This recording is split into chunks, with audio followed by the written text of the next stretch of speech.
నమస్తే, welcome to Telugu రాజ్యం. ఈ రోజు మనతో పాటు ఉన్నారు సీనియర్ అనలిస్ట్ అలానే సోషల్ యాక్టివిస్ట్ కృష్ణకుమారి మేడం.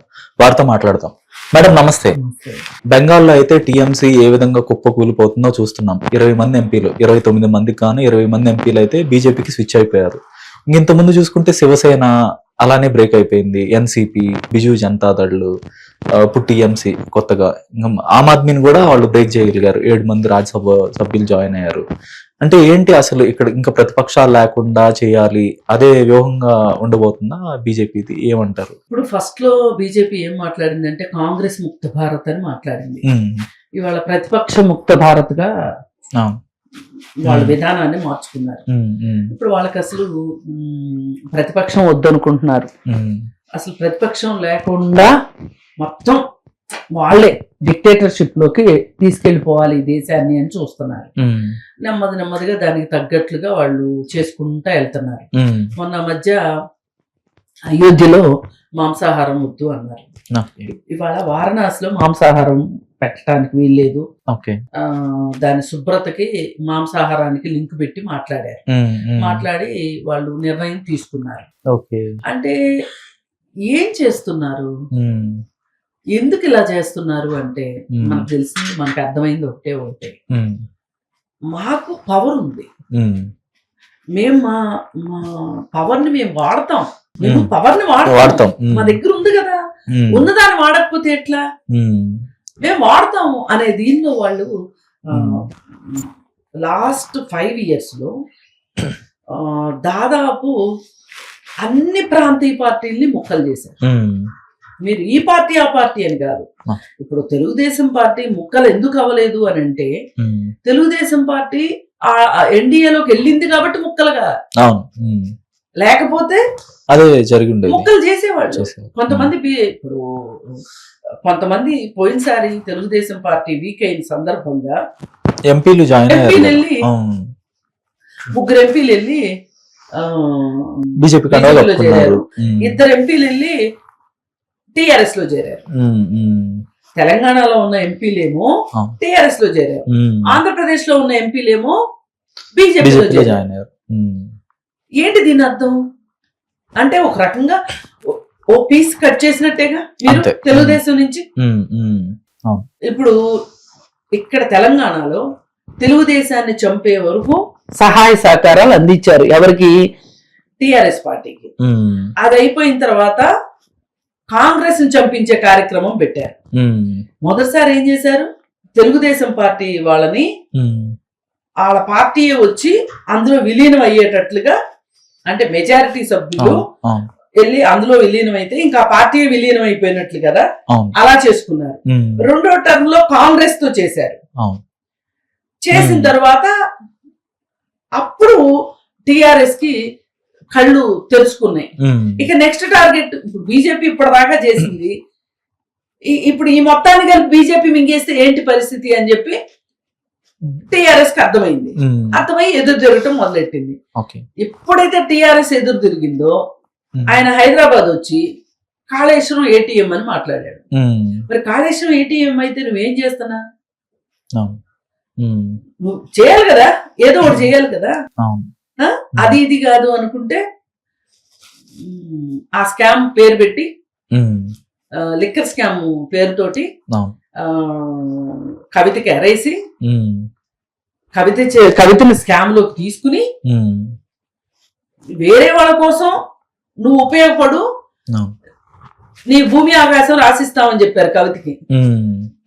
ఆపు కోసం నిన్ను వాడుతున్నామని చెప్పారు. ఆమె కూడా నిజమేననుకుని గంగిరెద్దు తల ఊపినట్టు వెళ్ళి స్కామ్ లో ఇరుక్కుంటే అక్కడ కవిత పని అయిపోయింది, అక్కడ ఆపు పని అయిపోయింది.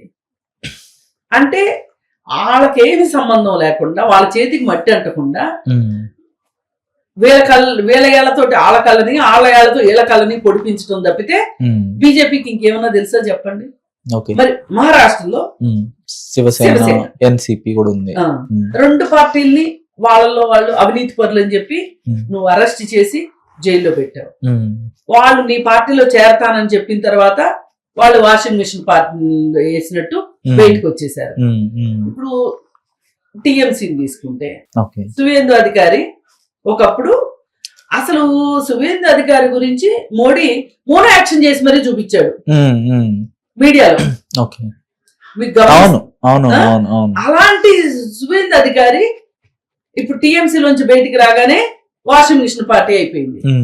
అంటే అతను పునీతుడు అయిపోయాడు, ముఖ్యమంత్రి అతను కూడా శుభ్రపడిపోయాడు, ఉమ్, అతను ఇప్పుడు ముఖ్యమంత్రి కూడా అయ్యాడు. ఉమ్, ఎలా ఎలా అబ్బా ఇలా ఎలా జరుగుతుంది అసలు? ఉమ్, అంటే ఇన్ని పార్టీలను మీరు భక్షించేసిన తర్వాత ఉమ్, ఆ ఆ, ప్రాణాలన్నీ మీరు తీసేసుకున్న తర్వాత ఉమ్, ఇక మిగిలింది ఏంటి? మృత కళేబరం మిగులుతుంది. ఉమ్, ఉమ్, ఈ మృత కళేబరం మీదకి రాబందుల్ని పంపించినట్టు ఉమ్, ఇవాళ వెస్ట్ బెంగాల్లో అవును. వెస్ట్ బెంగాల్లో అవును. ఇప్పుడు అభిషేక్ బెనర్జీ ఉన్నాడు. ఉమ్, అతను చేసిన తప్పులుంటే ఉమ్, అతన్ని చట్టపరంగా శిక్షించారు, శిక్షించు. ఎవ్వరూ కాదంట. అవును. ఉమ్, అలాగే ఇప్పుడు ఇంకొక ఎమ్మెల్యే మీద అనుకుంటా ఉమ్, వాళ్ళ ఇంట్లోకి వెళ్ళి కోడిగుడ్లతో దాడి చేశారు. ఉమ్, అతను చేసింది ఏంటి? అతను ప్రభుత్వ ఆస్తుల్ని ఏదో చేశాడు, ఉమ్, ఏదో వస్తువుల్ని ఏదో దుర్వినియోగం చేశాడు, ఉమ్, ఉమ్, ఫర్నిచర్ దుర్వినియోగం చేశాడు అనేది అతని మీద అభియోగాలు. ఆ. దానికి మనకి కోర్టు, కోర్టులో. పోలీస్ ఉమ్, స్టేషన్, ఉమ్, కోర్టు ఉంది, అవును. చట్టాలు ఉన్నాయి. ఉమ్, మరి మీరు ఎందుకండి వెళ్ళి ఇళ్ల మీదకి వెళ్తున్నారు? ఉమ్, అంటే వీళ్ళు చెప్పదలుచుకుంది ఏంటంటే, ఎవరైనా సరే ఉమ్, వాళ్ళు టీఎంసీ వాళ్ళు కావచ్చు, కాంగ్రెస్ వాళ్ళు కావచ్చు, సిపిఎం వాళ్ళు కావచ్చు, ఉమ్, నోరెత్తారంటే మీ పని ఇదే. ఉమ్, ఇప్పుడు నిన్న మొన్న సిపిఎం మాజీ ఎంపీని ఓకే. ఏదో ధర్నా చేస్తుంటే, ఎస్ఎఫ్ఐ వాళ్ళు కలిసి ధర్నా చేస్తుంటే ఉమ్, అతని తల పగలు కొట్టారు. ఓకే. ముఖర్జీ ఆయన పేరు. ఉమ్, ఉమ్, ఉమ్, అంటే ఇక వీళ్ళు డిసైడ్ అయిపోయారు, ఉమ్, మనం మోనార్కులు, ఉమ్, మనం ఏమైనా చెయ్యొచ్చు, ఓకే. వాళ్ళని చంపేయొచ్చు, ఓకే. ఏమి చెయ్యరు, Hmm. మనకు ఎదురు లేదు అని డిసైడ్ అయిపోయారు. వాళ్ళు ఉమ్, డిసైడ్ అయ్యి వ్యక్తిగత దాడులకి, భౌతిక దాడులకి తెగబడుతున్నారు. ఓకే. అంటే సాధారణంగా ఇలాంటి ఇది ఒక మాబ్ మెంటాలిటీ గానీ, తర్వాత అన్రూలీ బిహేవియర్ గానీ, కొట్టడం, ఇంత కేయాటిక్ ఎన్వైరన్మెంట్ అయితే సాధారణంగా శ్రీలంక లేదంటే పక్కన పాకిస్తాన్ లో చూస్తాం. పాకిస్తాన్ నుంచి ఇన్స్పైర్ అయ్యామా లేకపోతే అరాచకంలోకి ఏంటంటారు? వెళ్ళిపోతున్నాం. అధికార అరాచకత్వం అంటారు దీన్ని. అవును. ఉమ్, అధికారం ఉంది కాబట్టి అరాచకత్వం. ఉమ్, నేనే పాలకుణ్ణి, ఉమ్, నేనే పాలితుణ్ణి, ఉమ్, అవును. అలా కాకుండా ఎవరైనా ఎదురు తిరిగారా ఉమ్, అని చేస్తా. ఉమ్, ఆ ధోరణి తప్పితే ఇంకో ధోరణే లేదు ఇక్కడ. ఉమ్, ఉమ్. మరి వ్యవస్థలు ఏం చేస్తున్నాయి అంటారు మేడం? అదే కదా వ్యవస్థలు నేను అంటున్నాను. ఉమ్, ఇప్పుడు చూడండి, ఉమ్, మీనాక్షి నటరాజన్ విషయం ఉంది. ఉమ్. ఆమె రాజ్యసభ నామినేషన్. నామినేషన్ వేసింది. అవును. నామినేషన్ లో హైదరాబాద్ లో ఒక పోలీస్ స్టేషన్ నుంచి ఆవిడకి ఒక నోటీస్ వచ్చింది. ఉమ్, మీరు వచ్చి మీ స్టేట్మెంట్ ఇవ్వండి అని చెప్పి ఓకే. 41 నోటీస్ ఇచ్చారు ఆవిడకి. ఓకే. 7 సంవత్సరాల లోపు శిక్ష అయితే గనక Hmm. అరెస్ట్ చేయకోకుండా ఒక నోటీస్ ఇచ్చి ఉమ్, పిలిపించుకుని పోలీస్ స్టేషన్ కి మాట్లాడి పంపిస్తారు. ఉమ్, ఏమైనా అసలు ఇందులో ఏమీ లేదు అనుకుంటే ఆ కంప్లైంట్ ని తీసి డస్ట్బిన్ లో వేస్తారు, లేదు అనుకుంటే ఎఫ్ఐఆర్ చేస్తారు. ఉమ్, ఉమ్. ఇప్పుడు ఆవిడది ఆ స్టేట్ లోనే ఉంది. ఏది? అవును. జస్ట్ నోటీస్ ఇచ్చారు ఆవిడకి. అవును. దాన్ని పట్టుకుని ఉమ్, ఇక్కడ బీజేపీ వాళ్ళు ఓకే. అది తీసుకుని ఉమ్, మధ్యప్రదేశ్ బీజేపీ వాళ్ళకి ఇస్తే, ఉమ్, ఆ మధ్యప్రదేశ్ బీజేపీ వాళ్ళు తీసుకెళ్లి ఎలక్షన్ కమిషన్ కి ఇచ్చారు. ఓకే. ఉమ్, ఎలక్షన్ కమిషన్ ఏంటండి, ఏం చేస్తుందండి? వ్యవస్థ, మీరు ఇప్పుడు అడిగారు కదా, Hmm. వ్యవస్థలు ఉంటాయి కదా మన దేశంలో అని. అవును, అవును. మరి వ్యవస్థలు ఇలా ఉన్నాయి. ఉమ్, ఉమ్, ఇప్పుడు నేను కాక మొన్న బెంగాల్లో అన్ని ఓట్లు తీసేశారు. అవును. ఎవరి పేరు చెప్పి తీసేశారు? వాళ్ళు బంగ్లాదేశ్ నుంచి వచ్చారన్నారు, వాళ్ళు రోహింగ్యాలు అన్నారు, వాళ్ళు అన్నారు, వీళ్ళు అన్నారు, ఉమ్, అక్రమ వలసదారులు అన్నారు, ఉమ్, ఉమ్, ఇవన్నీ మాట్లాడారు. అవును. ఇవన్నీ మాట్లాడి ఉమ్, ఓట్లు తీసేశారు. ఉమ్. ఇంకెక్కడెక్కడ తీసేశారు? తమిళనాడులో కూడా జరిగింది. తమిళనాడులో తీశారు, అవును. బీహార్ లో తీశారు. బీహార్ లో జరిగింది. అవును. వాళ్ళు ఎక్కడ ఓట్లు తీసేస్తే అక్కడ వాళ్ళు గెలిచారు. ఉమ్, వాళ్ళు ఎస్ఐఆర్ ని అడ్డం పెట్టుకుని, సర్ని అడ్డం పెట్టుకొని ఉమ్, వాళ్ళు గెలుస్తున్నారు. ఎలక్షన్ కమిషన్ అడ్డం పెట్టుకుని. ఓకే. ఇందులో రెండో మాట లేదు. ఉమ్, ఉమ్, అయితే ఉమ్, ఇలా చేసే ప్రాసెస్ లో ఓకే. వాళ్ళు వ్యవస్థల్ని ఉమ్, వాళ్ళ గుప్పిట్లో పెట్టుకొని ఉమ్, మీనాక్షి నటరాజన్ ని రానియకోకుండా చెయ్యాలి, ఉమ్, రాజ్యసభకి రానియకుండా చెయ్యాలి. Hmm. కాస్త బుర్రా బుద్ధి జ్ఞానము ఉన్నవాళ్ళు, ఉమ్, నీతి పరులు ఉమ్, రాజ్యసభకి రాకూడదు అని వాళ్ళు కంకణం కట్టుకున్నారు. అవును. ఎందుకంటే రాజ్యసభకు వచ్చే వాళ్ళందరూ ఎవరు? పెద్ద పెద్ద బిజినెస్ పీపుల్, పారిశ్రామికవేత్తలు ఉన్నారు, పారిశ్రామికవేత్తలు, ఆర్థికంగా బాగా స్థితిమంతులు. స్థితిమంతులు. అవును. ఆ ఎంపీ అప్లికేషన్ ని కొనుక్కోగలిగిన వాళ్ళు అవును. ఉన్నారు. ఉమ్, మరి అలాంటి వాళ్ళు కూర్చునే చోట ఈవిడ మాట్లాడింది అనుకోండి, ఎంత కష్టం మాకు. ఆవిడ నిలదీసి మాట్లాడింది అనుకోండి, ఇంతకు ముందు టీఎంసీ వాళ్ళు మాట్లాడినందుకే మహిళలు మాట్లాడుతున్నారు, నాకు ప్రాణహాని ఉంది నాపై అని సాక్షాత్తు మోడీయే చెప్పాడు. అవును. ఇప్పుడు అందు గురించే అసలు మోడీ ఏ రోజైనా సరే పార్లమెంట్ లో కూర్చుంటాడా అండి? ఆ కుర్చీ ఏంటో ముళ్ళున్నట్టు రాళ్ళున్నట్టు ఎప్పుడు కాళ్ళకి బలపాలు కొట్టుకొని ప్రపంచ యాత్రికుల్లాగా తిరుగుతుంటాడు తప్పితే చాలా ముఖ్యమైన విషయాలు చర్చకు వచ్చిన రోజున కూడా ఆయన ఏ రోజు పార్లమెంట్ లో కూర్చోలే. ఆయన కూర్చోడు. ఆయన తరఫున అమిత్ షా చెప్తాడు సమాధానం. అమిత్ షా కూడా ఉండడు ఒక్కొక్కసారి. అయినా నడుస్తుంటది. అంటే వాళ్ళకి వ్యవస్థలు మా చేతిలో ఉన్నాయి, మా మాటే వింటాయి, మా చేతిలో పప్పెట్స్ అనే ఉద్దేశంలో వాళ్ళు ఉన్నారు. అలా ఉండబట్టే వాళ్ళు ఇంతలా వ్యవస్థల్ని నిర్వీర్యం చేసి పారేయగలుగుతున్నారు. ఇప్పుడు మీనాక్షి నటరాజన్ వస్తే ఆమె బుర్రా బుద్ధి తోటి ప్రశ్నిస్తే సమాధానాలు చెప్పడం మాకు కష్టం. ఇప్పుడు వేరే వాళ్ళు అడిగిన సమాధానం, ఇప్పుడు టీఎంసీ వాళ్ళు అడిగితే వీళ్ళ దగ్గర సమాధానాలు లేవు. అదే కదా వీళ్ళ బాధ. ఇప్పుడు రాఘవ చద్దా లాంటి వాడు ఉన్నాడంటే సమోసాల రేట్ ఎందుకు పెరిగింది అని అడుగుతాడు. నీట్ ఎగ్జామ్ ఎందుకు లీక్ అయింది అడగడు రాఘవ చద్దా. సరే ఇట్లా చేసి అట్లా చేసి ఇంకెందుకురా అక్కడే ఉంటాం ఎందుకు, అక్కడ ఉండి ఆ కొమ్మ మీద కూర్చొని మా పలుకులు పలికేది ఎందుకు, మా కొమ్మ మీదే మా పలుకులు పలుకు అని పిలిచారు. అయిపోయింది, వచ్చాడు. రాఘవ చద్దాతో పాటు ఇంకొంతమంది వచ్చారు. ఇప్పుడు టీఎంసీ నుంచి ఇంకొంతమంది వచ్చారు. అయిపోయాయి. ఇప్పుడు ప్రతిపక్షం ఉండొద్దు అని నిర్ణయం తీసుకున్న తర్వాత ఉన్న ప్రతిపక్షంలో కూడా మీనాక్షి నటరాజన్ లాంటి వాళ్ళు మాట్లాడితే మాకు సమాధానాలు లేవు కాబట్టి మా దగ్గర అలాంటి వాళ్ళు సభకు రాకూడదు. అంతే, ఇంకా అంతకంటే వాళ్ళకి వేరే ఉద్దేశం ఏమీ లేదు. ఇంకా అమిత్ షా గారు ఇవాళ ఒక సమావేశంలో మాట్లాడుతూ ఇకపై మేము అన్ని రాష్ట్రాల్లో కూడా ఇండివిజువల్ గానే పోటీ చేస్తాం, ఎవరితో అలయన్స్ ఉండదని కూడా చెప్పారు. దీని వెనకాల వ్యూహం ఉందా, లేదంటే ఇది ఊరికనే అన్నారా ఆ మాట ఏంటి? అంటే కొన్ని రాష్ట్రాల్లో వీళ్ళు వేరే పార్టీలతో జత కట్టడం వల్లనే గెలుస్తున్నారు అని పదే పదే నాలాంటి వాళ్ళు మీలాంటి వాళ్ళు మాట్లాడుతున్నారు. ఫర్ ఎగ్జాంపుల్ ఆంధ్రప్రదేశ్ తీసుకోండి, బీజేపీకి అక్కడ శాఖలు లేవు, ఒక శాతమే ఓటు ఉంది, శాఖలు లేవు, కార్యకర్తలు లేరు, పార్టీ కూడా లేదు. అయినా గానీ వాళ్ళకి ఎన్ని సీట్లు చంద్రబాబు నాయుడు దగ్గర లాక్కుంటే అన్ని సీట్లు గెలిచారు వాళ్ళు. ఈ మాట మాట్లాడుతున్నాం కాబట్టి మీరు ఎన్డీఏ కూటమిలోకి చంద్రబాబు నాయుడిని మీరు పవన్ కళ్యాణ్ వాడి మాత్రమే తెచ్చుకోగలిగారు అనే మాటలు కూడా మాట్లాడుతున్నాం మనం. అందుకని ఆ అపవాదులన్నిటినీ పక్కన పెట్టడం కోసం, పైగా రేపు హైదరాబాద్ లో జిహెచ్ఎంసీ ఎలక్షన్స్ కోసమే మొన్న చాలా డ్రామా చేశారు హైదరాబాద్ లో. సరే ఆ డ్రామా ఫలితం ఏంటి అంటే పవన్ కళ్యాణ్ ఎవరొద్దన్నా కాదన్నా నేను వస్తాను, నన్ను అడ్డుకునేది ఎవరు అని చెప్పి మాట్లాడాడు. మాట్లాడితే అందరూ ఏమని డిసైడ్ అయిపోయారంటే, ఓహో ఇక్కడ పొత్తు కోసమే వస్తున్నాడు. మరి ప్రకాష్ రాజ్ లాంటి వాళ్ళు కూడా అడిగారు కదా, నువ్వు ఎలా వస్తున్నావు, ఒక్కడవే వస్తావా, పొత్తుతో వస్తావా, ఎలా వస్తావు? అదేదో సినిమాలో హరికృష్ణ డైలాగ్ ఉంటది కదా, హరికృష్ణ హీరోయిన్ అంటుంటది, లారీ మీద వస్తావా, పరిగెట్టుకుంటూ వస్తావా, నడుచుకుంటా. అయితే ఈ డ్రామా అంతా కలిసి పోటీ చేయడానికే అనేది అర్థమైపోయింది అందరికి. అర్థమైపోయేసరికి మనం ఇట్లా కాదు, మనం ఒంటరిగానే పోటీ చేద్దాము. ఒంటరిగా పోటీ చేసే బలం హైదరాబాద్ లో ఉంది బీజేపీ. అయితే ఇప్పుడు రేపు పొద్దున ఏం చేస్తారంటే ఒంటరిగానే పోటీ చేస్తారు. ఒంటరిగానే పోటీ చేసి వాళ్ళ ఓట్లు వాళ్ళు వేయించుకుంటారు. తెలుగుదేశంతో కూడా పోటీ చేయిస్తారు, తెలుగుదేశం కూడా పోటీ చేస్తాయి. ఇప్పుడు వాళ్ళ బాధ ఏంటి అంటే రేవంత్ రెడ్డి పాత స్నేహాల్ని, సెటిలర్స్ తోటి ఉన్న అనుబంధాంతో రేవంత్ రెడ్డి నిలబడ్డాడు అనేది వాళ్ళ బాధ. రేవంత్ రెడ్డి కాకుండా ఇంకొక నాయకుడు అయితే కాంగ్రెస్ బతికి బట్టగట్టేది కాదు అని చెప్పి వాళ్ళకి గట్టి నమ్మకం. ఆ నమ్మకంతో పాత తెలుగుదేశపు వాసనలతోటి వాళ్ళందరూ రేవంత్ రెడ్డికి ఓటేశారు అని అనుకుని ఇప్పుడు తెలుగుదేశం తోటి పోటీ చేయిస్తే తెలుగుదేశంకి వేస్తారు కదా ఓట్లు. వాళ్ళందరూ ఓట్లు చీలిపోవాలి, కాంగ్రెస్ కి షిఫ్ట్ కాకూడదు ఆ ఓట్లు. ఇప్పుడు బీఆర్ఎస్ టిఆర్ఎస్ రెండు వచ్చినాయి.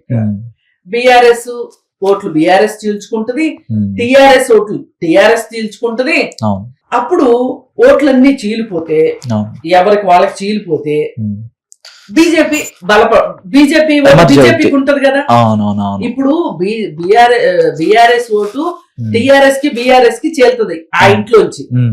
ఇప్పుడు కాంగ్రెస్ కి పడే తెలుగుదేశం ఓట్లు తెలుగుదేశానికి పడతాయి. పడతాయి.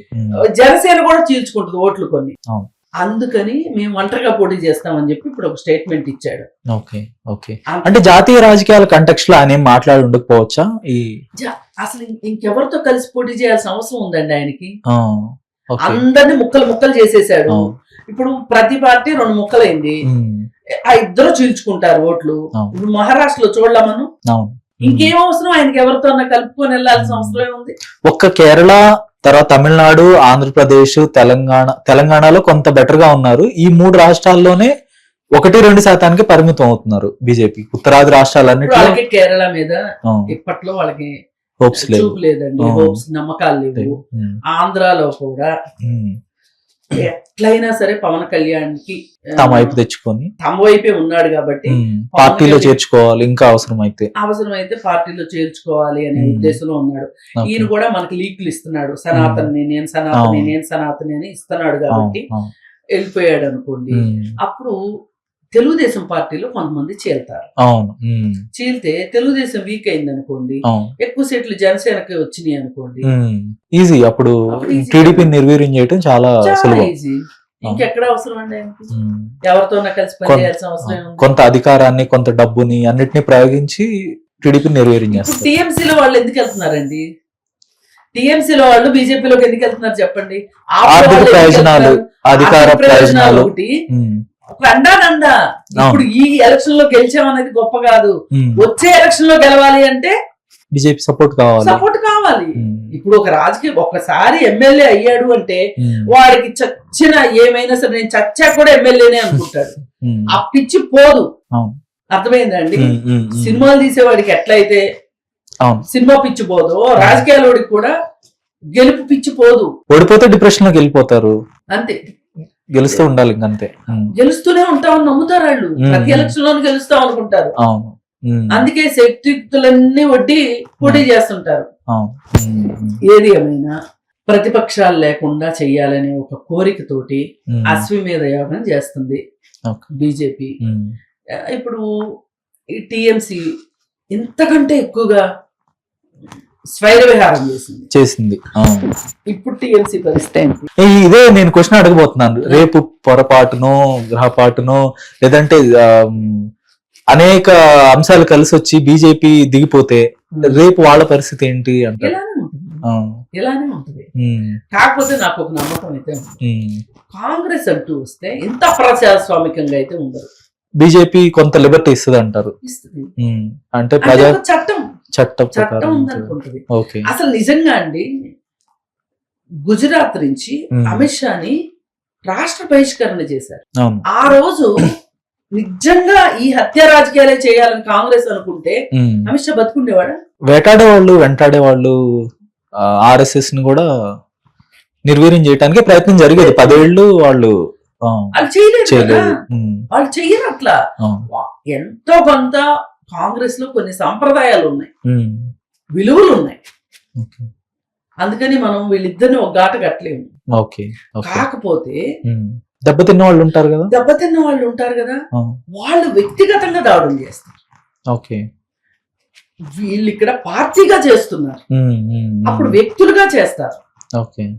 ఒక అరాచకం అయితే వస్తది. ఇక లేదు అనుకుంటే ఇక మన పోర్షన్ అయిపోయింది, ఇక మనం మేకప్ తీసేద్దాం అనుకుంటే తప్పితే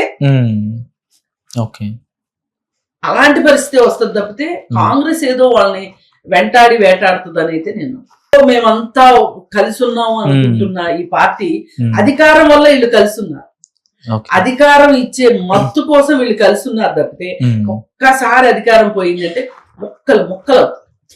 ధన్యవాదాలు మేడం. హలో, తెలుగు రాజ్యం ఛానల్ చూస్తున్నారా? సామాజిక రాజకీయ జీవన చిత్రణే తెలుగు రాజ్యం. అతిశయోక్తులు అసత్యాలు ఉండవు. రాజకీయ కోణం కాదు, ప్రజా కోణమే కొలబద్ద. తెలుగు రాజ్యం వీక్షణ మీ ఉత్తమ అభిరుచికి నిదర్శనం.